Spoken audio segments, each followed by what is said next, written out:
Quero cumprimentar a todos os irmãos que nos acompanham aí na sua casa, no seu trabalho, no seu automóvel, aonde você estiver, com a paz do Senhor Jesus. É um prazer estar com vocês mais uma vez aqui para mais um momento da meditação da Palavra de Deus. Que Deus abençoe a sua casa, a sua família, nesta noite de sábado, que a bênção do Senhor repouse sobre a sua casa, sobre a sua família, e que a mão do Senhor seja estendida sobre você e você receba uma bênção do Senhor para a sua vida nesta noite, e que a palavra de Deus, ela possa achar guarida, ela possa entrar no seu coração e você ser agraciado pela grande e poderosa mão de Deus. Nós nesta noite iremos ler a Bíblia no livro do profeta Isaías,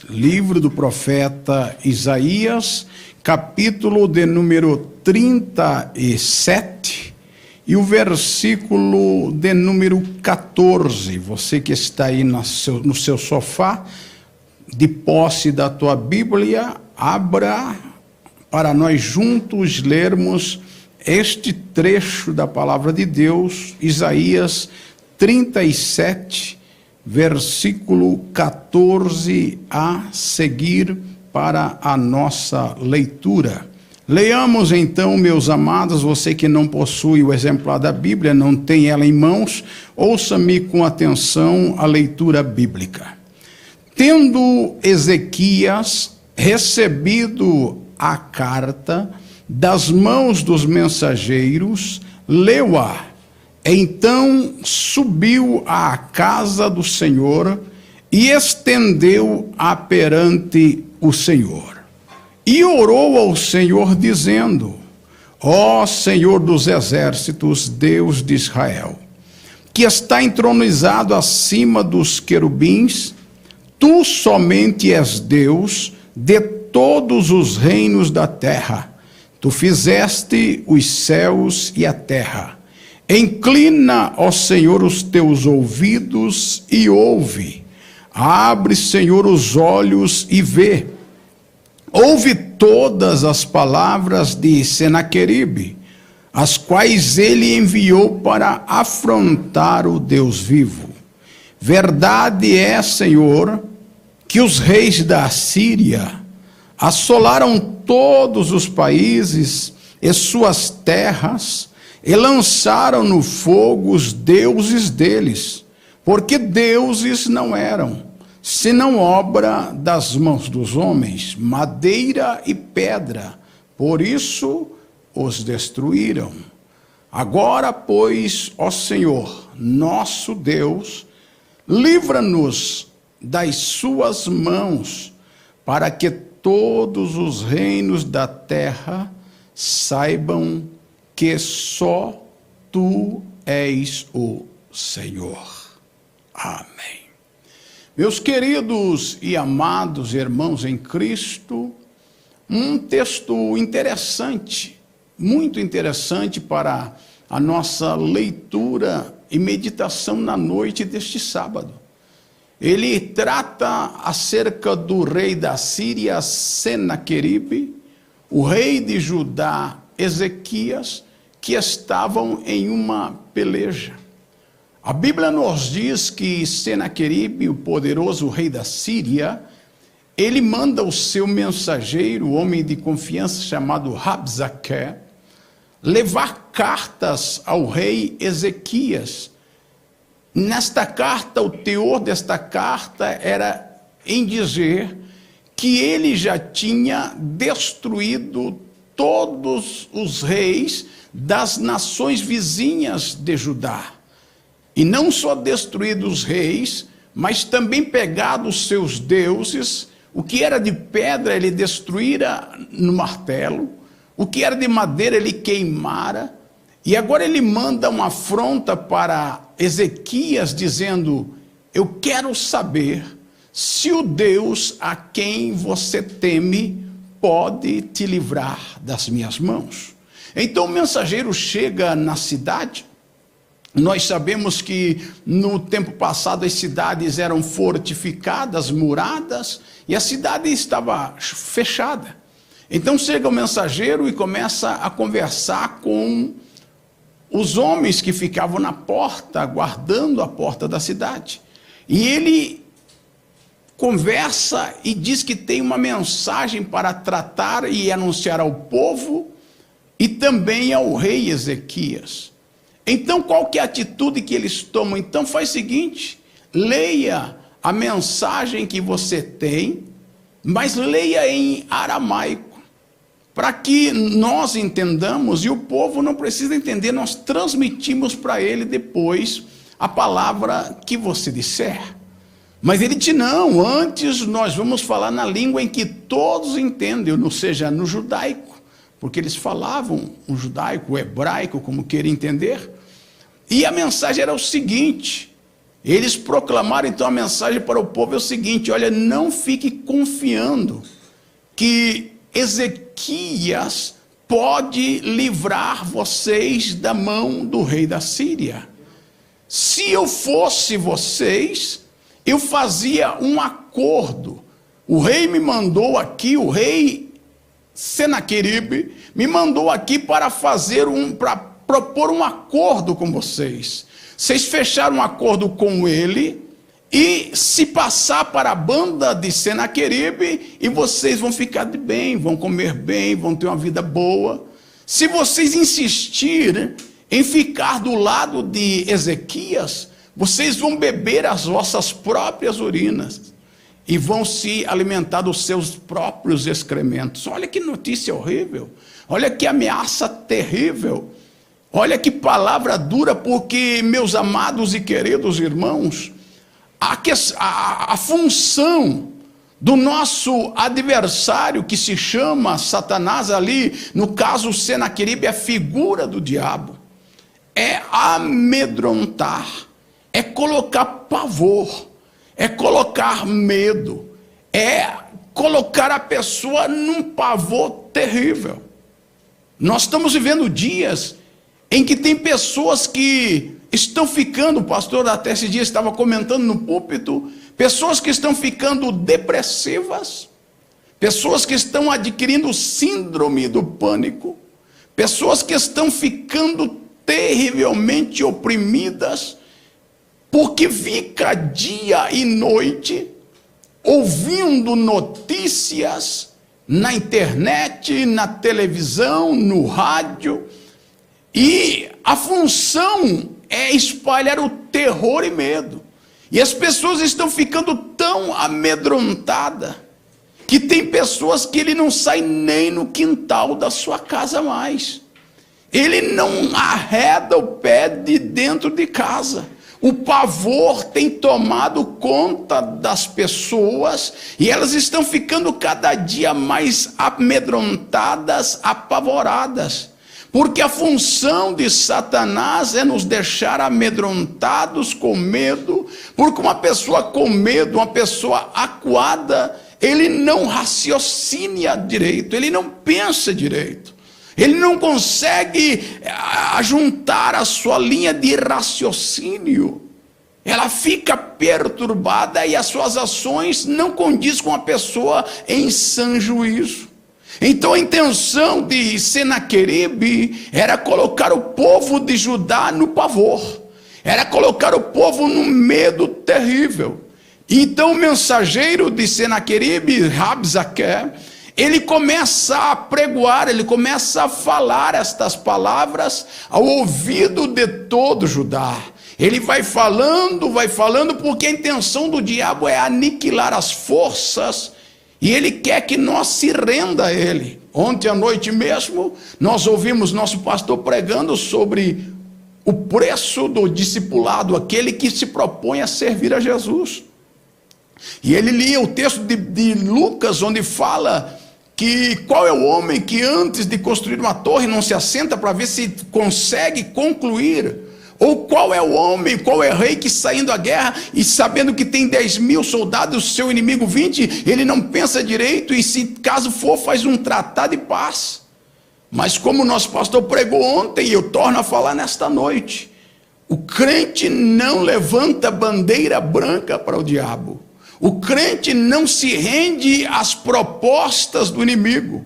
O crente não aceita as propostas do adversário. Não, ele não se assenta para negociar. A igreja de Cristo na terra, ela não negocia com Satanás. Aliás, a função dela, Jesus é quem disse: eu edificarei a minha igreja, e a porta ou as portas do inferno não prevalecerão contra ela. Não, a igreja não tem negócios com Satanás, a igreja não negocia nada. Então agora o Senaqueribe, o mensageiro, diz: vamos negociar, passem para o lado de Senaqueribe e vocês vão ter a tranquilidade. E o povo foi ouvindo, e terminado ele de falar aquelas palavras, a Bíblia nos diz que o povo calou-se, porque Ezequias tinha instruído o povo a não dizer palavra alguma, nem que ficaria do lado de Ezequias, e nem que debandaria para o lado de Senaqueribe. Ezequias simplesmente disse: não responda. E sabia você, meu irmão, minha irmã, que me ouve e me assiste, há momentos que você não pode falar, há momentos em que você tem que ficar quieto, não pode. A Bíblia diz que às vezes nós falamos demais e levamos nossa alma à angústia. Tem horas que nós temos que escutar, não dizer nada, simplesmente analisar.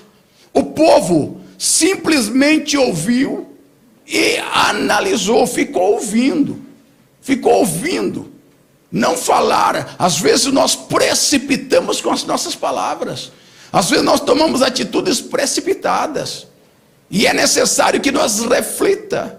Como dizia um certo irmão, tem pessoas que pensam com a boca, ele pensa e já vai falando, e não é assim que funciona. Ezequias instruiu o povo a não falar nada. Escuta, porque escutar, como diz um certo irmão que eu conheço, e é claro e evidente, notório, que Deus nos deu 2 ouvidos e uma boca, então se entende que é melhor nós ouvir mais do que falar. Eles ouviram, não expressaram nada, porque Ezequias havia os instruído. E agora, Ezequias, olha que coisa linda, Ezequias pega as cartas que trazem as afrontas do rei da Síria. Ele pega as cartas e o que é que ele faz? Ele pega, lamenta, arranca os cabelos, chora e já começa a escrever um tratado de paz, começa já a tentar hastear a bandeira branca, tentando fazer acordo de paz com Senaqueribe. Não, de forma alguma.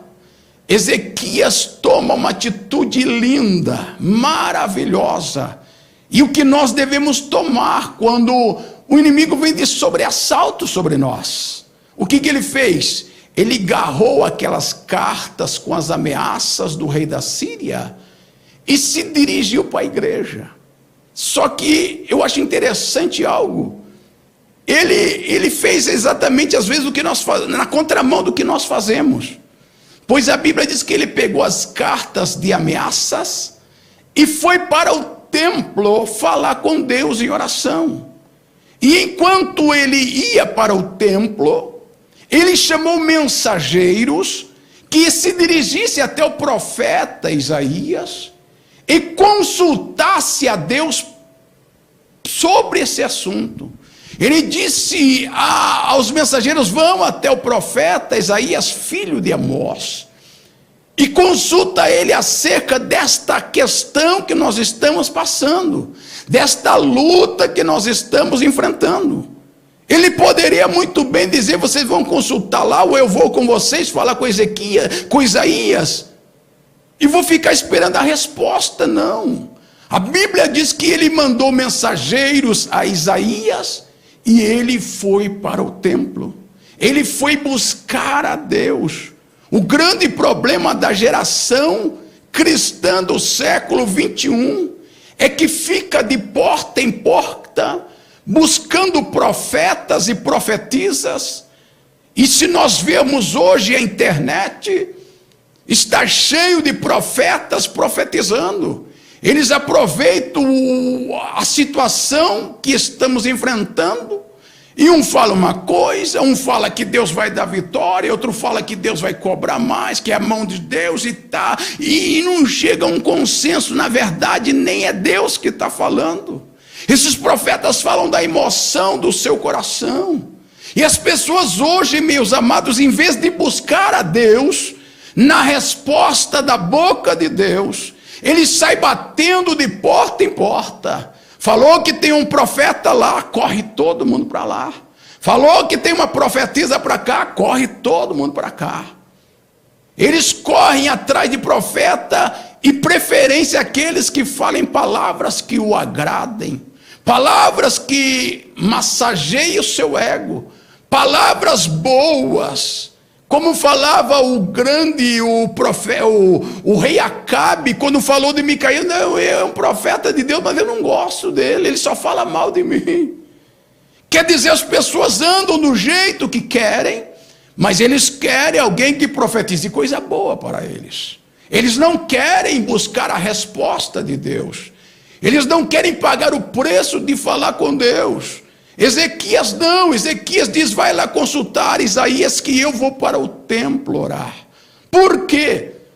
Por isso que vale a pena, meus amados, quando um pastor, quando um pregador, quando um ensinador de escola bíblica fala que a igreja precisa ler a Bíblia, precisa estudar a Bíblia Sagrada, não é porque ele quer impor um jugo, é para que você tenha conhecimento das promessas e tenha conhecimento das coisas de Deus. Por que que Ezequias, quando recebeu a ameaça, correu para o templo? Porque se você voltar a Bíblia lá atrás, você verá que quando Salomão edificou o templo, a primeira oração que Salomão fez no templo foi a seguinte: entre tantas coisas que ele falou, uma das suas palavras de oração, ela disse: Senhor, se um dia o inimigo nos afrontar, se um dia o inimigo vier contra nós, nós correremos para esta casa, nós viremos a este lugar, a este santuário, dobraremos nossos joelhos diante de ti e exporemos a ti as nossas lutas. E tantas outras coisas que agora, se nós fôssemos falar, tomar muito tempo. E a oração de Salomão, ela foi uma oração tão clara, tão forte, tão sincera, que a Bíblia diz que quando ele terminou a oração, a glória de Deus encheu aquele santuário. E agora Deus fala para Salomão posteriormente: Salomão, eu ouvi e aceitei a tua oração, e desde agora em diante, os meus olhos estarão fixos sobre esta casa. E isso que é mais interessante, e o meu ouvido atento a toda oração que fizer neste lugar. E ele disse: este povo que se chama pelo meu nome, se humilhar, orar, buscar a minha face e se converter dos seus maus caminhos, eu ouvirei a sua oração, sararei a sua terra. Então, meus amados, Ezequias agora ancorado nesta promessa, aleluia, ele corre para o templo, levando as cartas de ameaça do rei Senaqueribe. Ele chega diante do altar, no texto que nós lemos: tendo Ezequias recebido a carta das mãos do mensageiro, leu, e então subiu à casa do Senhor, e estendeu perante o Senhor. Parece que vejo Ezequias chegando lá, pegando aquela carta, abrindo diante do altar de Deus. É aquele velho provérbio que diz: colocando as cartas na mesa. é expondo a Deus a situação. Também não adianta eu ir orar a Deus, claro e evidente que a Bíblia diz que antes mesmo de orar, o Senhor já sabe as nossas orações. Mas há momentos que você tem que chegar e pôr as cartas na mesa. Você tem que expor o teu problema. Você tem que fazer uma oração totalmente específica.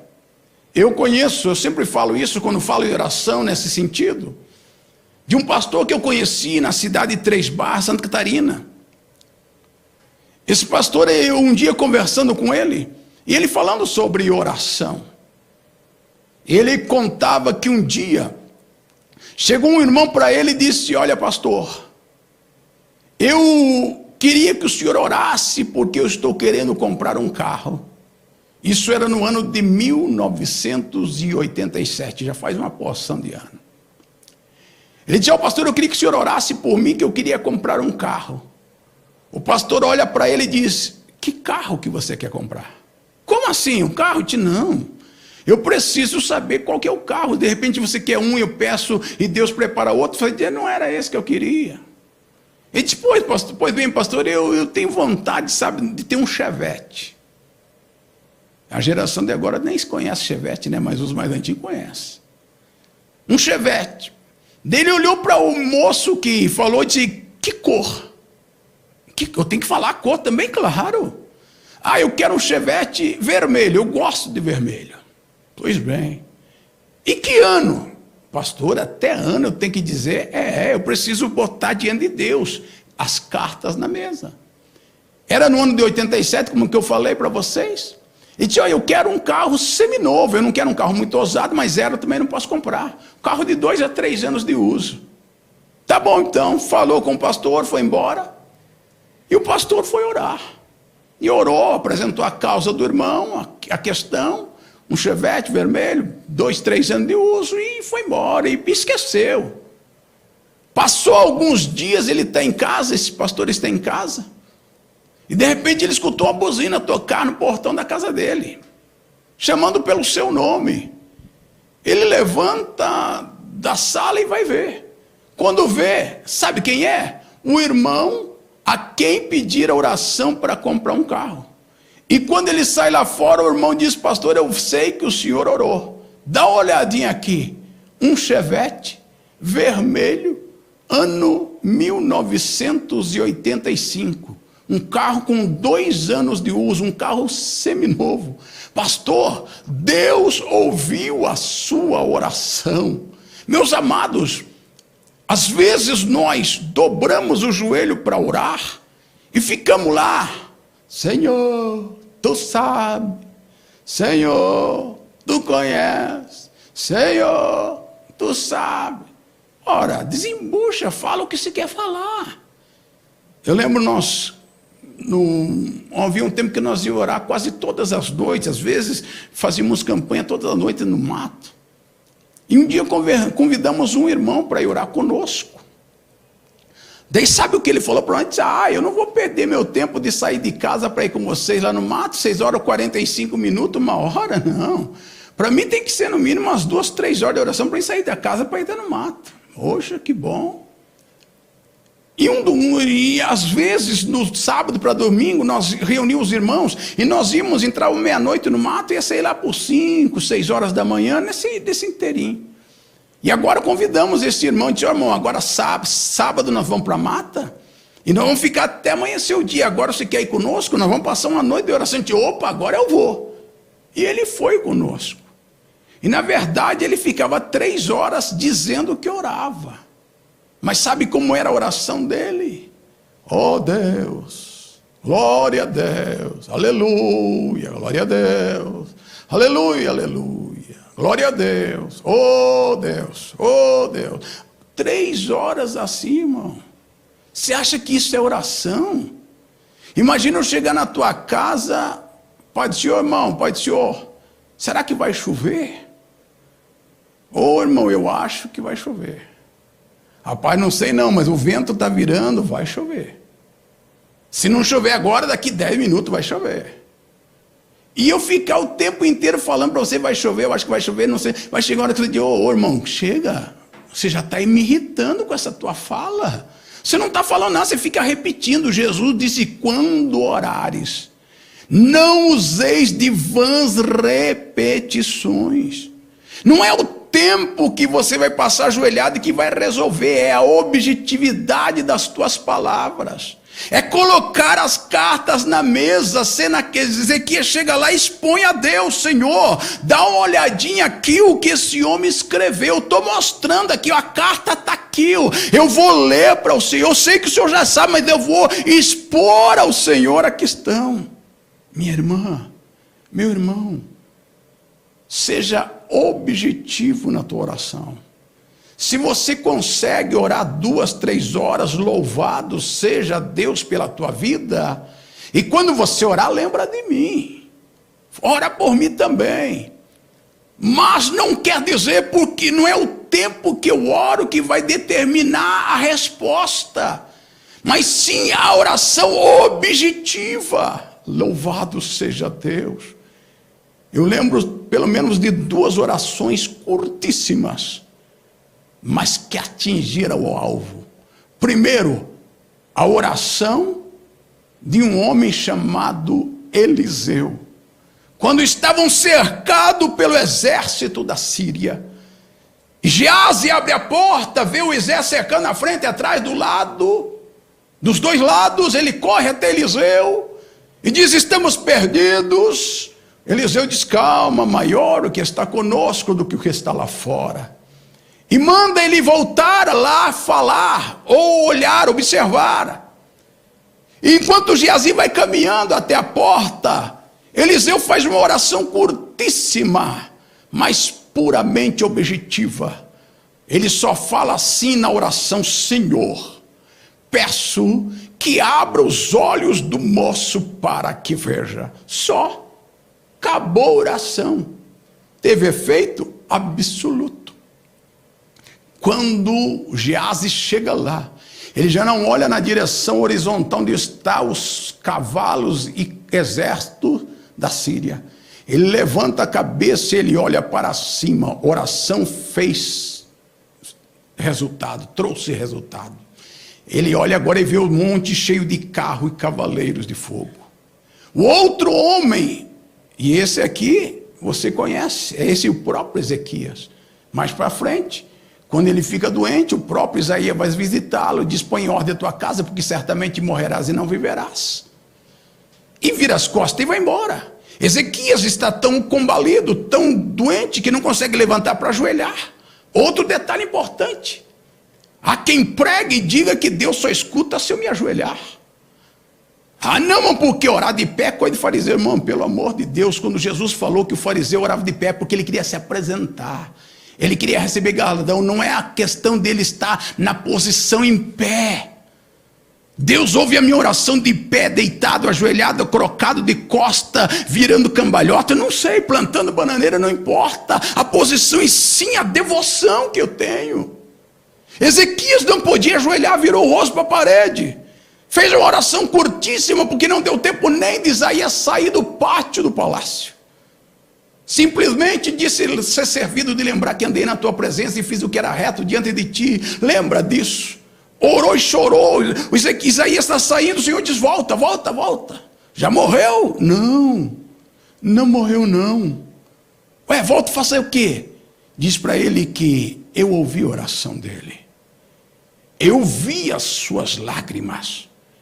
E ele ia morrer, mas eu dou um bônus de 15 anos de vida para ele. Entendeu?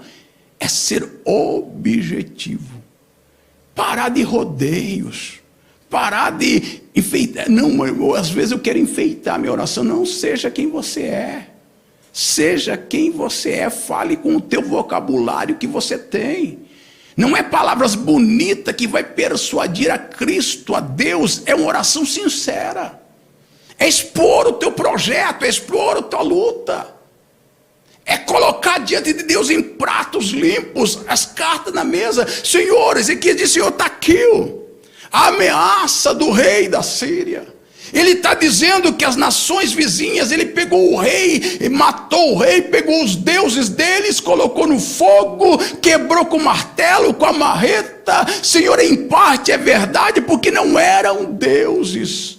E ele está dizendo que vai fazer a mesma coisa com nós e com o Senhor. Mostra para esse homem quem és tu, ó Deus. Mostra para ele quem é o Senhor. Mostra que o Deus a quem eu sirvo é um Deus vivo. Aleluia. Um Deus verdadeiro. Um Deus que peleja pelos seus. E ele está ali orando. Ele está ali clamando. E os mensageiros chegaram na casa do profeta Isaías. Sabe o que eu acho lindo nessa história? É que enquanto os mensageiros estão caminhando para a casa do profeta Isaías, Deus vai a Isaías e Isaías, você vai falar assim, assim, assim, assim e assim.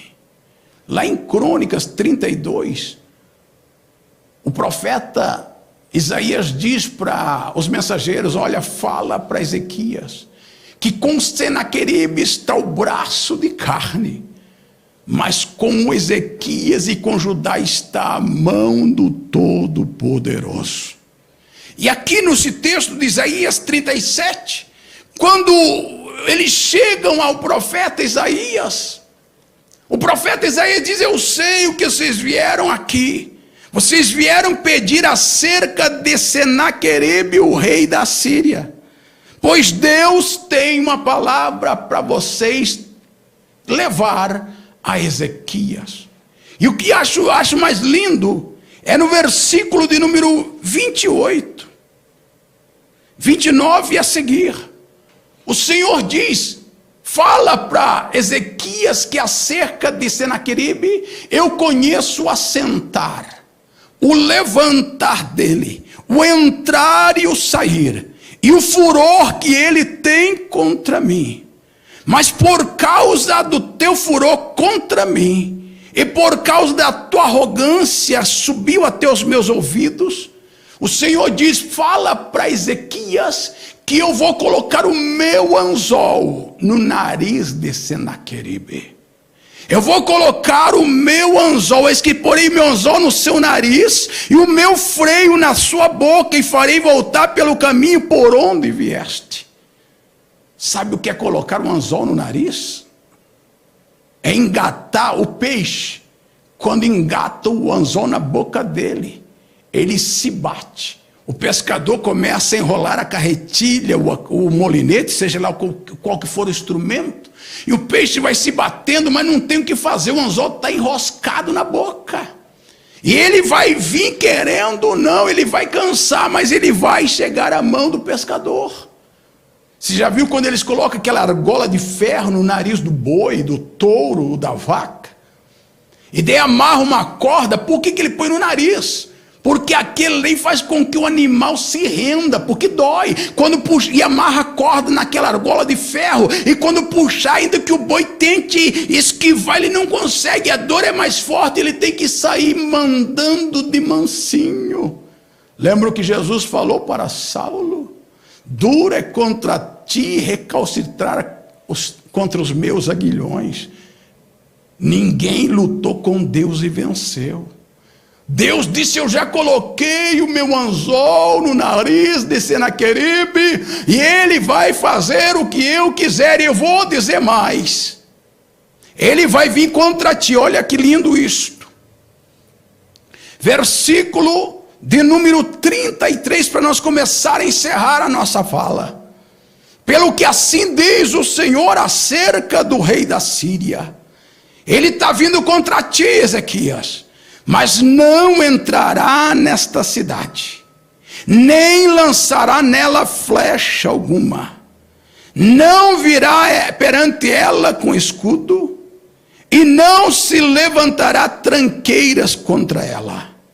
Pelo caminho por onde vier, por esse caminho voltará, mas nesta cidade não entrará, diz o Senhor. Porque eu defenderei esta cidade para livrar, por amor de mim, e por amor do meu servo Davi. O Senhor diz a Ezequias, fala para Ezequias que ele está vindo, mas ele não vai entrar na cidade, ele não vai atirar uma flecha, ele não vai levantar o seu escudo, e pelo caminho que ele vier, ele vai voltar, porque eu entrei na causa. Meu irmão, exponha, minha irmã, exponha as tuas necessidades diante de Deus, e ele vai pelejar, ele vai pleitear a tua causa. Eu sempre digo, você já viu que tem pessoas que ele tem uma causa, vamos dar um exemplo, aposentadoria, e ele escolhe um advogado para ser o seu procurador, ou seja, o seu representante. E o advogado, quando você assina a procuração, você está dizendo para ele: eu te dou o direito de falar no meu nome e trabalhar por mim. Mas, de repente, por processos e pela burocracia atual, demora. E já vi pessoas dizer: sabe de uma coisa? Eu coloquei minha causa na mão desse advogado, mas eu vou dar no outro. Se ele não está resolvendo, eu vou trocar de advogado. Porque ele não confia. Ele coloca e acha dúvida. E isso atrasa o processo. Nesta noite, coloque os teus processos, as tuas queixas, as tuas dores na mão de Deus. E deixa Ele agir. Deixa Ele trabalhar. Senhor, minha procuração está na tua mão. Trabalhe. O Senhor é meu advogado, meu juiz, meu médico, meu contador. O Senhor é tudo. Trabalha na minha causa.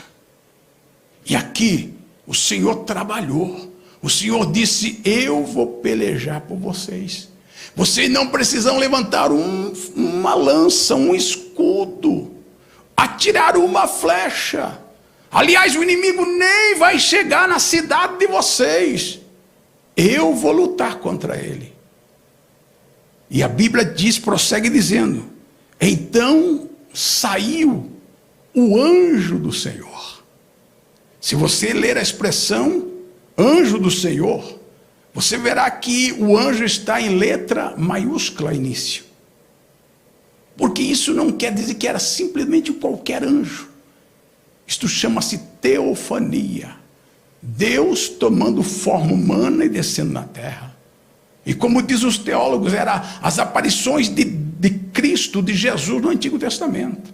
Então quem aparece para pelejar com os assírios não é um anjo qualquer, é o anjo do Senhor, era o próprio Deus, pelejando contra o inimigo. E a Bíblia diz que o anjo do Senhor, naquela peleja, ele entrou no arraial dos Círios e feriu 185.000 soldados do exército da Síria. O anjo do Senhor acabou, aniquilou, destruiu o exército inimigo. Quando eles chegaram lá, pela manhã, eis que todos eram cadáveres. Morreram todos. Deus aniquilou por completo os inimigos de Ezequias e de Judá. O que eu quero que você entenda nesta noite, meu querido irmão e irmã que me assiste, entrega tudo na mão do Senhor. Salmos 37:5. Entrega os teus caminhos ao Senhor, confia nele e ele tudo fará. Deposite a tua queixa, a tua dor, a tua luta, o teu problema. Chegue, como dizia um irmão, na delegacia de Jeová e registre o teu boletim de ocorrência. Conta a ele a sua dor, conta a ele o seu problema, exponha a ele o seu problema. Se não conseguir expor com palavras, exponha com lágrimas, como fez Ezequias, como fez Ana, a ponto de Eli, o sacerdote, interpretá-la mal. Está bêbada, porque parecia uma bêbada chorando, quem sabe até babando, não sei. Está bêbada? Ela disse: não, meu senhor, não é uma mulher bêbada, uma mulher com a alma angustiada e aflita, derramando diante do altar de Deus a sua dor. derrama diante do Senhor a sua dor, a sua lágrima, o seu gemido. Exponha como Ezequias expôs as cartas no altar de Deus, mostrou o problema, e o profeta foi consultar, ou foram consultar o profeta e vieram com a resposta. O problema é que nós, em vez de orar, nós saímos atrás de profeta, saímos atrás de profetisas, de adivinhadores. Irmão, você é contra a profecia? Não, amo profecia, já recebi muitas e se cumpriram na minha vida, mas não é a base da tua fé. Você tem que orar a Deus e Ele vai usar alguém para falar com você. Deus te abençoe, Deus te ilumine, que esta palavra, ela ache guarida em teu coração. Expõe a Deus as tuas dores, as tuas lágrimas. Nós vamos, presbítero Gabriel, ouvir um hino. E depois do hino eu quero orar com vocês, tá? Depois do hino eu quero interceder por vocês. Eles vão colocar um hino de louvor a Deus ali. E nós, depois do louvor, nós estaremos orando com vocês e encerrando esta live. Deus abençoe a todos. E não esqueça, apresente a Deus a sua dor, a sua lágrima, a sua angústia. Ele ouve. E há quem diga que eu já vi pessoas dizer: ai, a minha oração, a oração daquele crente não passou do teto. Mentira. Toda oração que se faz na presença de Deus, ela chega diante do Senhor. Louvemos a Deus e logo após o hino, nós estaremos orando com você e por você. Oremos a Deus então. Senhor Deus Pai, em nome de Jesus Cristo, teu Filho amado e querido, nós estamos agora falando contigo em oração, com este irmão, com esta irmã que está nos assistindo, e agora juntamente conosco ele busca a tua presença. Senhor Deus, que ele exponha diante de ti, diante da tua presença, a sua necessidade, a sua angústia, a sua dor, Pai. Estende a tua mão de poder, alcança o que está enfermo, curando, alcança o oprimido, o deprimido, Senhor, esta pessoa que tem, segundo o Senhor, Deus, devido a este problema que estamos enfrentando, sido bombardeada com notícias, e isto está tirando a sua paz, Pai, tem tirado até mesmo o seu sono, a preocupação, a dor, a luta, o sofrimento. Deus, estende a tua mão sobre este casal que está passando por lutas conjugais, este marido, esta esposa, Senhor, que não sabe mais o que fazer, mas tem devotado e confiado a ti, Senhor, a sua luta, a sua dor, o seu sofrimento. Este jovem que tem enfrentado dificuldades para servir a ti, Senhor, tão bombardeado pelo mundo, pelo diabo, Senhor, mas que o Senhor dê graça, força, Pai, aquele que está reconciliando contigo nesta noite. Se alguém estar aceitando-o como Salvador, Senhor, estende a tua mão, Senhor, abençoa, Senhor, o dia de amanhã, a escola bíblica às 9 horas, o culto à tarde, o culto à noite, o programa Despertai, que será transmitido também pelo YouTube, Senhor. Abençoa o teu servo, o nosso pastor Ademar, a sua família, o pastor Ângelo, todos os demais pastores do ministério, evangelistas, presbíteros, diáconos, cooperadores, auxiliares e cooperadoras. Pai querido, abençoa os nossos irmãos técnicos aqui que têm trabalhado para que esta imagem, este som chegue até a casa dos meus irmãos. Abençoa o trabalhador, aquele que está ouvindo no trabalho, no portaria, dentro do seu automóvel, aplicativos. Pai, estende a tua mão. Em nome de Jesus nós te agradecemos nesta noite, para a glória de Jesus. Deus abençoe a todos os nossos queridos irmãos que estiveram conosco nesta transmissão, nesta live deste sábado, em nome de Jesus. Deus abençoe a todos e que o grande amor de Deus, a graça do Senhor Jesus Cristo, a comunhão e as consolações do Espírito Santo reine em cada coração, hoje e sempre. Deus abençoe, ficamos por aqui, a paz do Senhor Jesus a todos os irmãos.